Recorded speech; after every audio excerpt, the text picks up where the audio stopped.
Preparation में हमारा maximum time निकल गया है। अभी तो बनाना भी बाकी है प्रोजेक्ट पूरा। गाइस अब करते शुरुआत अपने प्रोजेक्ट की, जो हम काफ़ी टाइम से वेट कर रहे थे जिसको। और ये मकान तो टोटली हमने जॉइंट वेंचर है हमारा। बड़े जो बड़े थे उन्होंने हमारे को सपोर्ट किया, हाँ जी। हमने छोटों को सपोर्ट किया।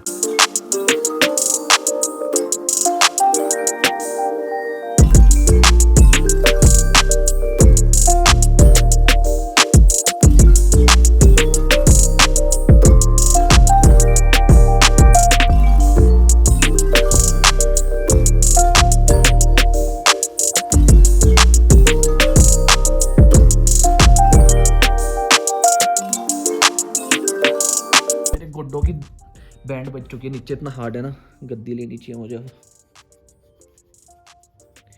यार मैं कोशिश तो कर रहा हूँ इसको सजाने की, बट अब पता नहीं इससे ज़्यादा ज़रूरी काम भी है मुझे करने को, बट मैं तब भी इसमें फंसा।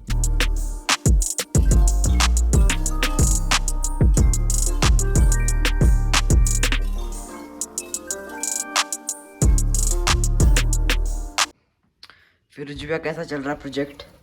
प्रोजेक्ट चल रहा है भाई, देख मेरे को ना स्कूल के दिन याद आ गए। जो स्कूल में नहीं होते थे हम भी ऐसे ही फोटोज का प्रिंट करके घर वाले ले आते थे बेचारे, दूर दूर से बोल रहा हूँ शॉप से। फिर हम घर पे होते थे ऐसे काटने, कटना गलत नहीं, कटना चाहिए गलत नहीं। आपकी यादें ताज़ा हो रही है। अरे भाई एक से एक भाई, आज देख मैंने इतने टाइम बाद ये भी यूज किया है, पेंसिल कलर्स भी यूज किया है। हाँ, इतने टाइम बाद मैं कटर यूज कर रहा हूँ, ये ऐसे फोटोज काट रहा हूँ, वरना हम स्कूल प्रोजेक्ट्स के लिए ही काटते थे भाई। उसके बाद से तो मैंने, जब से तो स्कूल छोड़ा ना सही में, उसके बाद से तो मैंने हाथ ही नहीं लगाया इन चीज़ों में, कभी इस्तेमाल करने की ज़रूरत ही नहीं पड़ी भाई। हाँ, अभी शाम होने वाली है कुछ टाइम में। हाँ भाई यार लेट हो गया यार, कुछ हो टाइम हो गया 4:52। ये भगवान यार, रात हो जाएगी, रात में दिखेगा नहीं यार। हाँ, पर चल कोशिश करते हैं यार। मेन ना देख, चल फोटोज काटने में भी थोड़ा टाइम लगेगा, फिर उसके बाद चिपकाने में ज़्यादा टाइम लगेगा यार। लेकिन आपने काफी फोटोज काट दिया है वैसे, देखो। नहीं काट तो दिए यार मैंने। अब कितना, ये लास्ट पेज है शायद से? नहीं नहीं, इसके बाद है 2 पेजेस और है भाई इसके ओह। बाद। हम देखिए ऐसे लंबी लाइन बनानी है। ये भी काट सकते थे आप ऊपर से फ्रेम क्यों? कुछ ज्यादा बड़ी नहीं आ रही उस साइड को काट। नीचे से काटूं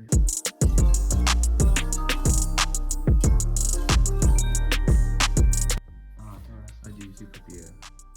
हाथ से ना दिया तो थोड़ा।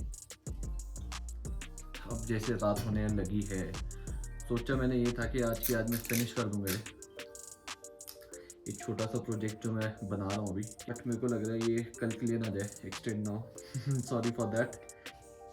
अब सीन ऐसा है ना, प्रॉपर स्केल है, वो स्केल है तो है, मम्मी बोल तो रहे थे नीचे घर पे बोल रहे थे।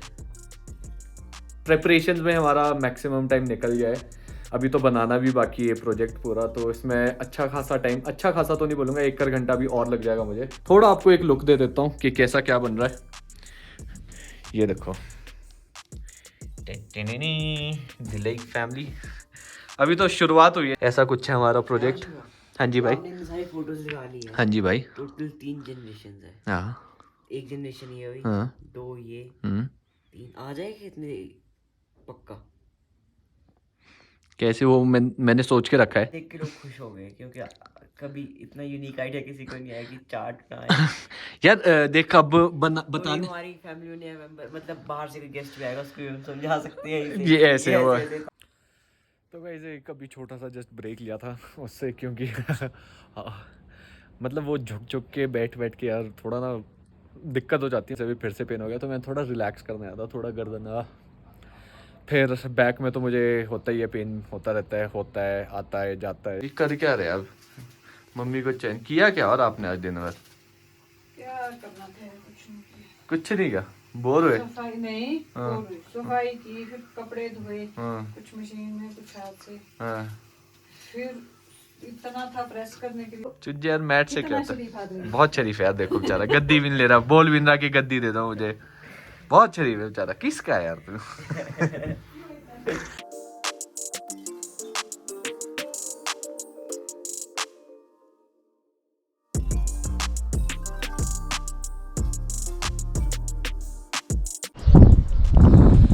So hello guys, good morning. कैसे आप सब लोग? होपफुली आप सब ठीक होगे, मैं भी ठीक हूँ। So welcome to the lake के व्लॉग्स। तो चलिए शुरू करते हैं। उठ चुका हूँ मैं काफ़ी लेट, फिर से टाइम हो चुका है 12। पता नहीं क्या हो गया भाई ये टाइम। मतलब मैं एडिटिंग करता हूँ रात को 5-6 बज ही जाते हैं और सुबह हमेशा 12 बजे ही उठ रहा हूँ। बाकी जो ठंड है भाई अभी यहाँ, ठंड तो नहीं बोलूँगा, मगर जो ठंडी हवाएं चल रही है ऐसे लग रहा है लिटरली जैसे मैं ना किसी पहाड़ पे खड़ा हूँ। आहा, बहुत सही मज़ा आ गया। बाकी आज का मौसम देखो तो ऐसा कुछ है कि चलो यार चलता हूँ अभी घर की तरफ। मम्मा के 2-3 बारी फ़ोन आ गए कि आ जा यार, आ जा। कितना सोचा मैं क्योंकि अभी आज हमने शुरुआत करनी है किसी और चीज़ की। तो अब तो उज्जवल के उसमें रहे ना, उज्जवल पता नहीं रात को लेट सोया होगा शायद, इसने अपना काम कर रहा था।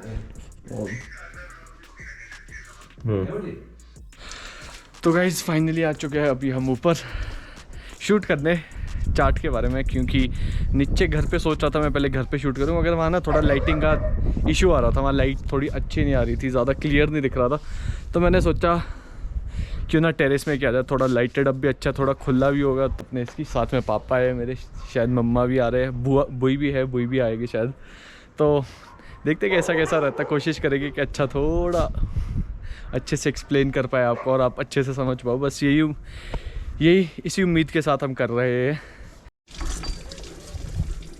पापा देखो यहाँ की वॉशरूम वगैरह साफ़ करने लग गए, क्योंकि जैसे दादी नहीं है तो अभी कोई कर नहीं पा रहा था आज, और यहाँ होता भी नहीं कोई यार दिन भर, तो किसी को टाइम भी नहीं लग रहा था आज। पापा ऊपर आए तो पापा ने सोचा कर ही लेते साफ। देखो अंदर भी दाग हो गए थे यार, तो सब कुछ पापा ने अंदर भी साफ़ कर दिया, अब ये भी साफ़ कर रहे हैं, क्योंकि यार दादी भी साफ़ रखते तो कोशिश हमें भी करनी चाहिए कि साफ़ सुथरा रखे। हाँ अंदर तो हॉल है, जो हॉल को तो मैं पूरी कोशिश करता हूँ कि इसको जितना रख सकूँ उतना रखूँ। ये देखो ये मेरा बेडिंग है मेरी पूरी, तो ये बीच में वहाँ बिछाता हूँ मैं। तो अभी मैंने खिसकाया क्योंकि वहाँ सोच रहा हूँ मैं यहाँ कहीं शूट करूँगा। तो गाइस इसी के साथ करते शुरुआत अपने प्रोजेक्ट की। एडिट कर रहे थे जिसको, और लगे हुए थे कल दिन से बल्कि बनाने में। तो कोई नहीं, करते हैं अब शुरुआत उसी की प्रोजेक्ट की। सबसे पहले करते हैं पापा के साथ शुरुआत। देखो दिलाइक फैमिली का जो ओरिजिन है, हाँ जी, वो हमारे एक एंसेस्टर होते थे जिनका नाम दिलिया था। वो एक बहुत उस ज़माने के एक अमीर आदमी थे, रिच आदमी थे। उनका जो अनाज के भंडार है वो पूरी दुनिया में जाते थे। अच्छा जी। तो उस टाइम उनको जो है एक बहुत इलाके का एक बहुत ही अमीर और मौजूद आदमी माना जाता था। उनकी जो नेक्स्ट जनरेशन आई, वो उनका बेटा प्रीतम करके था, जो ना थोड़े से वो कुछ गलत आदत में उसमें फंस के थोड़ा सा उन्होंने जो ना डाउनफॉल लाया उसमें। अच्छा, उनकी नेक्स्ट हुई अपने परशुराम जी। वो भी थोड़े से वैसे उसमें आ गए, थोड़ी गरीबी उसमें आ गए। हाँ जी। नेक्स्ट जनरेशन आई हमारे दादा की। अच्छा जी। फिर दादाजी ने थोड़ा स्ट्रगल करके थोड़ा सा मतलब फिर पोजीशन में आने लग गए। उसके बाद आए हमारे पिताजी वगैरह। हाँ जी। पिताजी वगैरह जो है वो माना जाता है कि भी वो 19 बच्चे थे वो। अच्छा। हमारे दादा दादी के 19। अच्छा जी। हाँ, पिताजी जो है सबसे छोटे थे उसमें। वो हमारे टाइम अलाइव थे बेचारे, वो थे चार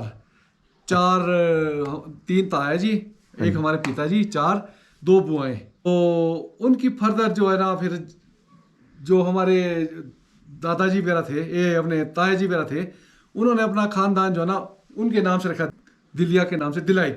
क्योंकि वो एक बड़े रिनाउंड और बड़े एक अमीर और उस टाइम के रिच आदमी थे। हाँ जी। तो उस पे उन्होंने बेस किया अपना खानदान। उस टाइम से दिलाइक का ओरिजिन वहाँ से हुआ है। अच्छा जी। सबसे बड़े थे हमारे, उनका नाम था उतमुराम। वो इलाका के जेलदार थे। इलाके में कोई भी डिसीजन लेना, फैसला लेना, तो विद द कनकरेंस ऑफ, उनके कनकरेंस से होता था। अच्छा। 2 पे थे भगत जी। हाँ जी। वो तो रिलीजियस माइंडेड थे, दूसरों के पुण्य के लिए कार्य करने और अच्छे कार्यों में, सत्संग में, भक्ति में, उसमें रहते थे, अपने काम में बिजी। अच्छा। नंबर 3 पे थे होमिंदर सिंह जी। तो वो उनका काम था कि भी अपने परिवार के लिए जितना वो कर सकते थे। ठेकेदार जी, वो ठेकेदार के नाम से माने जाते थे। वो कामों के कई बड़े बड़े काम के ठेके भी लेते थे। हाँ जी। और वो भी बहुत पुण्य के कार्य में रहते थे। जैसे कोई मकान बना रहा था, उनको लकड़ियाँ दे देनी फ्री में, या उनको पत्थर निकाल के दे देने। अच्छा जी। हाँ। नंबर 4 पे थे पिताजी, हमारे पिताजी, जो कि गवर्नमेंट जॉब में थे, SSB में थे, और उनका जो ना बहुत जल्दी निधन हो गया था। वो उस टाइम मात्र जो ना 49 ईयर्स ओल्ड थे। वो मई 1988 में उनकी डेथ हो गई थी। हाँ जी पिताजी की। फिर थी बुआएं हमारी, हाँ जी 2 बुआएं थी, मूर्तु देवी और एक जा देवी, 2 बुआएं थी। तो हमारे टाइम तो ये 6 थे। अच्छा जी जो बड़े ताया जी थे उत्तम राम जी, जिनको जेलदार बोल के नाम से जाना जाता था, उनके 2 बच्चे हुए बेचारे के। वो पता नहीं किसी रीजन की वजह से वो they can not survive, okay वो नहीं रहे बेचारे। फिर भगत जी थे, उनके कोई औलाद नहीं हुई। अच्छा जी उसके बाद ठेकेदार जी थे, उनके भी एक बेटी हुई पर वो भी जिंदा नहीं रही। फिर औलाद हुई हमारे पिताजी के। अच्छा पिताजी के सबसे बड़े जो पुत्र थे वो है गोपाल दिलाइक, फिर नरवीर दिलाइक, उसके बाद हुए उस नंबर 3 पे मैं हूँ, मोहन दिलाइक, हाँ जी 4 पे कमल दिलाइक, 5 पे हमारी बहन जो इस संसार में नहीं है, पुष्पा सोनी, और लास्ट सबसे छोटी सरला परसेक। हाँ जी। हाँ, ये हम 6 बच्चे थे पिताजी के। और फिर आप लोगों ने आगे लेगेसी बढ़ाई है अब दिलेक खानदान की, आगे वही ब्रांच अब जो ना आगे एक्सटेंड हो रही है, एक्सटेंड हो रही है। हो रही। अभी पापा ने आपको बताया कि हमारे जो दादाजी के भाई वगैरह थे उनकी किसी की कोई संतान नहीं थी, सिर्फ हमारे दादाजी की संतान थी आगे। उनके भी 6 बच्चे थे, 4 भाई 2 बहनें, और उसी से ही आगे अब चल रहा है दिलेक परिवार। तो थोड़ा मैं आपको बताना चाहूँगा पूरे दिलेक फैमिली के बारे में, जैसा आप लोगों ने रिक्वेस्ट भी की थी कि प्लीज़ क्लियरली और थोड़ा अच्छे से हमें एक्सप्लेन कीजिए। इसलिए एक चार्ट भी आपके लिए बनाया है ताकि आप अच्छे से समझ सको और आपको एक डाउट्स है वो सारे क्लियर हो जाए अच्छे से। ये है जी, देखो हमारे दादाजी और ये है हमारी दादी। हमारे दादाजी का नाम था लेट श्री सूरत सिंह जी और दादी का नाम है श्रीमती नर्मदा दिलेक। तो आगे जैसे पापा ने भी बताया आपको कि दादाजी वगैरह के 6 बच्चे थे टोटल। तो सबसे बड़े से शुरुआत करते हैं। सबसे पहले थे हमारे डैडी पापा, जिनका नाम है गोपाल दिलाइक। उनकी शादी हुई है श्रीमती शकुंतला दिलेक से, जो हमारी बड़ी मम्मी भी है। और फिर उसके बाद पे जो सेकंड नंबर पे आते हैं वो है हमारे नरवीर पापा, श्री नरवीर दिलेक जी। उनकी शादी हुई है श्रीमती सीमा दिलेक जी से, जो हमारी सीमा मम्मी भी है। नंबर पे है वो है मेरे पापा श्री मोहन दिलेक जी, और उनकी शादी हुई है श्रीमती भावना दिलेक से, जो मेरी मम्मी है। 4th नंबर पे आते हैं वो है श्री कमल दिलेक जी, जो है गुडू पापा हमारे, और उनकी शादी हुई है श्रीमती लक्ष्मी दिलेक से, जो है लक्ष्मी मम्मी। 4 भाई सबसे बड़े, फिर उसके बाद बहनें। जो उनके बाद आते हैं, गुडू पापा के बाद आते हैं, वो आते हैं हमारी बुई पुष्पा बुई, जो अब हमारे साथ नहीं रहे हैं, श्रीमती पुष्पा सोनी। और उनकी शादी हुई है हमारे श्री अजय कुमार सोनी, जो हमारे मामू हैं। अब थोड़ा आप लोगों को ये भी कन्फ्यूजन रहता है कि फूफड़ जी क्यों नहीं बोलते हो आप, मामू ही क्यों बोलते हो यार। तो स्टार्टिंग से बचपन से लेकर हम मतलब मामू ही बोलते हैं। हमारे यहाँ ऐसा कुछ नहीं है कि फूफड़ बोलते हैं, फूफा जी बोलते हैं, हमारे मामू ही बोलते हैं। बेशक मम्मी के भाई हो या बुआ के हस्बैंड हो, तो दोनों को मामू ही बोलते हैं। लास्ट जो सबसे छोटे थे हमारे सरला बुई, श्रीमती सरला परसेक, और उनकी शादी हुई है हमारे सुधीर मामू से, जो है श्री सुधीर परसेक। ये ऑर्डर वाइज मैंने आपको सबके नाम बता दिए, बच्चों के नाम। उसी ऑर्डर में मैं आपको बच्चे भी एक्सप्लेन करूँगा। है डैडी पापा के बच्चों से, जो मतलब सबसे बड़े हैं उस अकॉर्डिंग। तो सबसे बड़े हम में से, जो हम बच्चों में से भी है, वो है रूबी दीदी, रुबीना दिलेक। और कुछ ही टाइम पहले उनकी भी शादी हुई है हमारे अभिनव शुक्ला, जो हमारी जीजू है, अप्पू जीजू, उनके साथ। फिर जो सेकंड नंबर पे है वो है रोहिणी दिलेक, जो हमारी रोहिणी दीदी है, जो अब कनाडा में रहते हैं। और फिर जो 3rd नंबर पे है वो है हमारी नैन्सी दीदी, ज्योतिका दिलेक, जिनको आप सब भी जानते हो। जो और उनकी अभी लेटेस्ट ही अभी 1 महीना ही हुआ है ज़्यादा से ज़्यादा, उनकी एंगेजमेंट अभी हुई है हमारे रजत जीजू से, रजत शर्मा जी से। नेक्स्ट बढ़ते हैं नरवीर पापा। सबसे पहले जो है उनकी सबसे बड़ी बेटी है, जो है डेजी दीदी, शैलजा दिलेक। उनकी शादी हुई है अंकित जीजू से, अंकित जस्टा जी से, और इनकी शादी को भी लगभग 2 से 3 साल हुए अभी। उसके बाद जो है कन्नू भैया अक्षय दिलेक। मेरे पापा की तरफ है शिवम दिलेक, मेरे बड़े भाई आइए साहब। फिर सेकंड नंबर पे फिर भाई पल दिलेक। फिर बढ़ते हैं नेक्स्ट गुड्डू पापा की तरफ। उनके भी 2 ही लड़के हैं, देखो ठीक है। सबसे बड़ा है मनित दिलेक, जो आपको बताया नीट की तैयारी कर रहा है। फिर है दिव्यम दिलेक, हमारे डीडी भाई, जिनको आप बहुत पसंद करते हो और जानते भी हो काफ़ी टाइम से अब तो। सबसे बता दो, सबसे छोटा यही है बच्चों में से अभी, दिव्यम। सबसे बड़े रूबी दीदी, सबसे छोटा है दिव्यम। नेक्स्ट बढ़ते हैं हमारे पुष्पा बुई की, उनका 1 and only सन साहिल, मतलब ध्रुव। और फिर लास्ट जो हमारे सबसे छोटे बुआ है सरला बुई, उनके भी 1 and only सन रोनी भैया, लक्ष्य परसेक। ये एक छोटी सी फैमिली है हमारी, इसमें 6 भाई बहन थे। उनके आगे अब आगे वो बोलते हैं ना, ब्रांचेस फैलती गई। अब उन ब्रांचेस के हिस्सा हम भी है। तो जस्ट टू बी श्योर ये मैं आपको थोड़ा सा बताना चाहता था और बता भी दिया। और अब मैं आपको एक बारी विजुअली दिखा भी देता हूँ।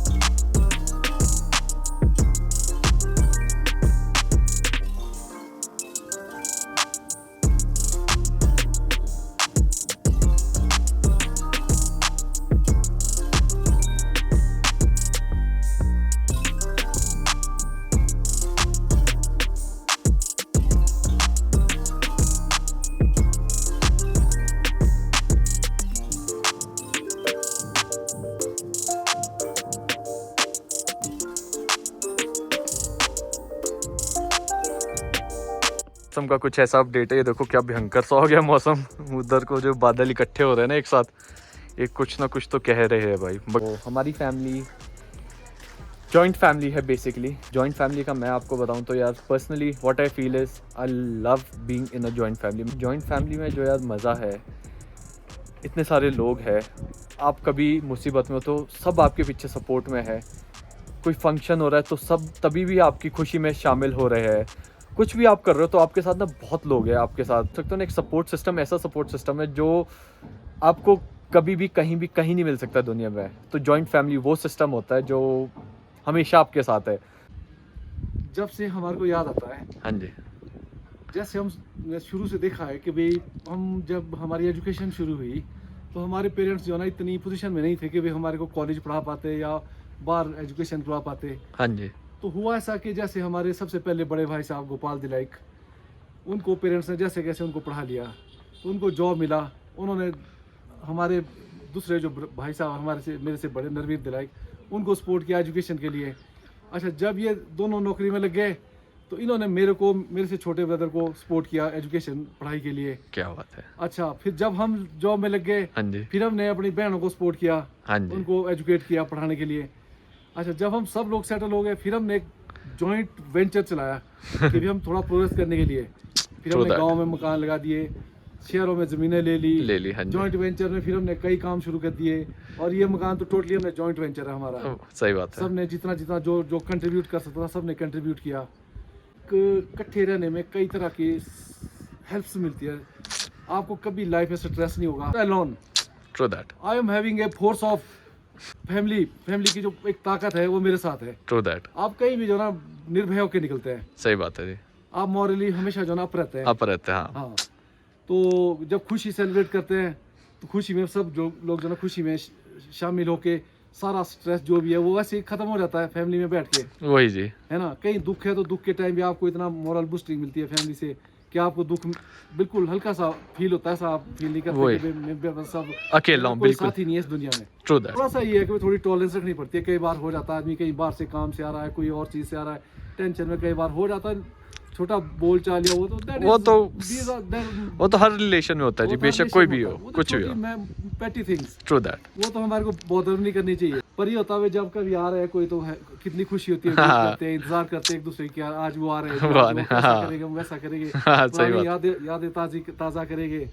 सही बात है। जब गैदरिंग भी होती है स्पेशली तो सही में सब ऐसे मतलब फ्रीली ऐसे इन्वॉल्व हो जाते हैं जैसे कि पता नहीं कि सब कुछ भूल जाते हैं, सब कुछ, किसी को कोई टेंशन ना वरीज। जब हमारे बड़े भाई साहब के पहला किड हुआ इस फैमिली में, जो हमारे से नेक्स्ट जनरेशन में, जब रुबीना, हाँ जी, उस टाइम इतनी खुशी मनाई गई कि जिसका कोई हिसाब नहीं है। सही बात है। फिर जब हम कहीं जाते थे उसको हम साथ ही ले जाते थे, जो ही जा रहा है उसको घूमने साथ ले जाते थे। क्या बात है। एक बार तो हम घूमने गए जब मेरे से बड़े भाई साहब की मैरिज हुई। हाँ जी, तो हम आउटिंग के लिए वैसे गए, इधर वृंदावन, मथुरा, हाँ जी, आगरा, दिल्ली, हाँ जी, घूमने गए।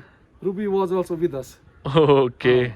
हम सबके साथ हम घूमे फिरे मजे से आराम से। तो मतलब कि एक जॉइंट फैमिली में ये फीलिंग नहीं होती कि बच्चा इसका है उसका है। सही बात है। एक ये फील होता है कि सब अपने ही है, है, सारे सारे अपने। True that. हाँ, तो ये ताया जी वगैरह बेचारे they were very supportive helpful person. True that. वो हमेशा ही हमारे को शुरू से सपोर्ट करते आए हैं। हमारे पास एक एडिशनल फोर्स थी उनकी, उससे बेचारों ने उन्होंने बहुत हमारे लिए स्ट्रगल किया, प्रॉपर्टीज का ठीक है, जमीनें की, और पढ़ाया लिखाया आपको, सपोर्ट किया। उनकी कंट्रीब्यूशन भी दैट इज, सही बात है, विल ऑलवेज बी रिमेंबर। जो हमारे दादी जी वगैरह थे, जैसे छोटी दादी, बड़ी दादी, वो मतलब उनके बारे में जैसे आप बताते हो। अरे वो तो दादी वो तो बहुत ही ग्रेट वो थी, पर्सनालिटीज थी हाँ जी। वो बेचारे। हमारे लिए जब भी जाना तो हमारे लिए मतलब वो देखते थे कि किसको कौन सी चीज़ बहुत अच्छी लगती है, बहुत अच्छी लगती वो चीज़ उसके लिए, दूसरों को कौन सी लगती है उसके लिए। जो सोने के कपड़े वगैरह धो के साइड में बढ़िया टेप वगैरह लगा के सब कुछ मतलब वेल मैनेज रखा होता था बेचारियों ने। भगवान मैं तो दुआ करता हूँ कि उनको स्वर्ग मिले सबको बेचारों को, जिन ऐसे लोगों को साथ में ज्वाइन किया अभी गुड्डू पापा हमारे साथ। कैसे गुड्डू पापा आप? ठीक है जी। इकट्ठे रह के हमने जो डेवलपमेंट की है हाँ जी, वो बहुत ज़्यादा की है। सही बात है जी। और हमने इकट्ठे होकर जो आज हम जहाँ भी रहे ये it is all due to joint family. True that. और अकेले में वो दमखम नहीं रहता जो जॉइंट पे रहता है, एक दूसरे का सपोर्ट रहता है। तो राइट फ्रॉम बिगिनिंग हमने अपने पेरेंट्स से भी यही सीखा है कि जॉइंट में ताकत है, जॉइंट रह के काम करना चाहिए।